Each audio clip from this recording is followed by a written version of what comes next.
Alright lads, today we're talking about different types of wood, okay? So some of you might know some of this already because you're doing woodwork, and some of you mightn't, okay? So there's three different types that we'll be dealing with. You've hardwoods, you've softwoods, and you've manufactured boards. Now, some of you already, as I said, will have taken these notes down as well. If you have them, please make sure you have them out on front of you while we're going through this. The first one we're looking at is hardwoods, okay? They come from your broadleaf trees. Now, these are just your notes that you've already taken down, so this is why I'm asking you to have them in front of you. They come from the broadleaf trees, right? What are broadleaf trees? Broadleaf trees are the trees that will lose their leaves in autumn. They're called deciduous trees, right? They're the big ones that have lots of leaves and they spread out into a big canopy at the top. Hardwoods are hard and durable, right? As the name suggests, they're hard. They're hard to work with, they're heavy, and they're durable. They last a long time. Having said that, when they are used to make things, they also look very, very attractive. Okay? With that in mind, you can see down here that the cost that's associated with a hardwood is higher. Right? It's higher than the cost associated with softwoods. There's a couple of different reasons for that, right? A lot of our hardwoods, the more attractive hardwoods even, they can be imported, right? And they can come from different areas around the world, for example. They can come from Brazil or Africa or Asia, things like that. Tropical climates. So they're not suitable to grow in Ireland. We don't have the right climate for a lot of trees. Some trees need more heat and some need more tropical climates, as I said. They take a long time to grow, right? So hardwoods, they take an awful long time to grow. That has a couple of different connotations for us. If they take an awful long time to grow, then I suppose it takes a long time to replace them. So when you cut a tree down, it could take 100 years to replace that tree. So that in itself is not sustainable. Okay, so if you're looking to save the planet with trees, hardwood trees is not the way to go if you're going to be farming, for example, because it just takes too long. Some examples of hardwoods. You've heard of a few of these already. Your ash, your beech, your oak. Anyone that's a hurler here knows what ash is. It's used to make hurleys. If you've been in the woodwork room, which I know you have, beech is used to make tools, or the handles for tools to be more specific. So if you were to look at the mallet, they're made from beech. And if you were to take oak, I'm pretty sure that a lot of people will have heard of oak before, and it's very popular for making furniture. Other examples, if we go over here, other examples of hardwoods would be mahogany and walnut. Mahogany is Africa. It used to come from Brazil, but it's gone too scarce in Brazil now because a lot of it was cut down. Because it's gone so scarce now, obviously the price of mahogany that comes from Brazil has risen. And in place of getting that Brazilian or Honduras mahogany, now we go to Africa and we get it from there because it's plentiful there at the moment, and it's actually called sapelli in Africa and not mahogany, but it's the same family of tree. In walnut, then we get that from China. China supplies, I think, is a half the world's species of walnuts. All two very, very nice timbers, but as I said, they are more expensive then because they're imported. There's a cost associated with that, and it takes them such a long time to grow. Excuse me. So that's hardwoods, lads, right? They are hard to work with. I have it written up here. You mightn't have it in your notes. They're hard to work with. They make very, very nice pieces of furniture, but obviously there's a different level of difficulty with using hardwoods, right? You have to have a lot more practice, and you have to be quite good with the tools in order to use those. Okay, so we'll use them in the duration of our course, but maybe not yet. Okay, take us a year or so to get maybe longer for some, maybe shorter for others. Okay, we move down to softwoods. Okay, so softwoods are more common. Right, they are easy to work with.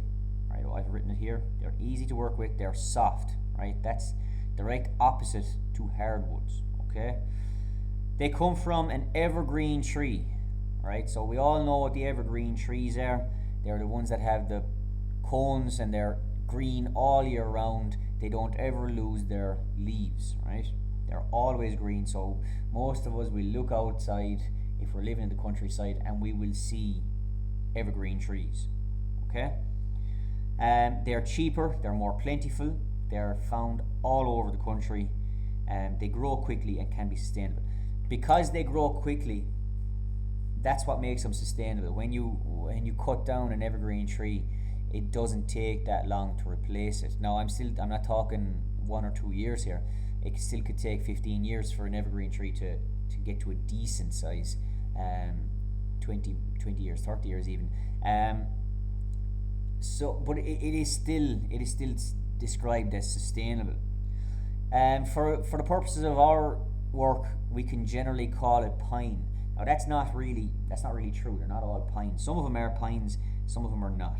Right? Some examples of native Irish softwoods.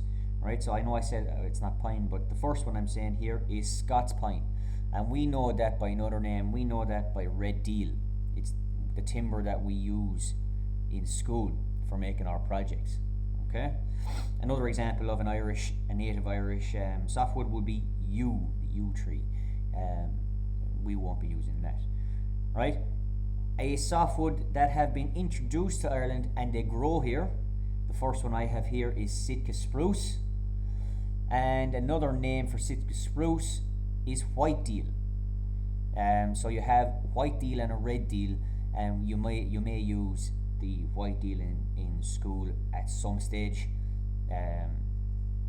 An example of where you might see white deal and red deal together, if you were to go to the hardware store and you were like looking for some skirting board for your home or something like that, you probably have two options. They might have white deal and they might have red deal. The white deal is cheaper. It's not as nice.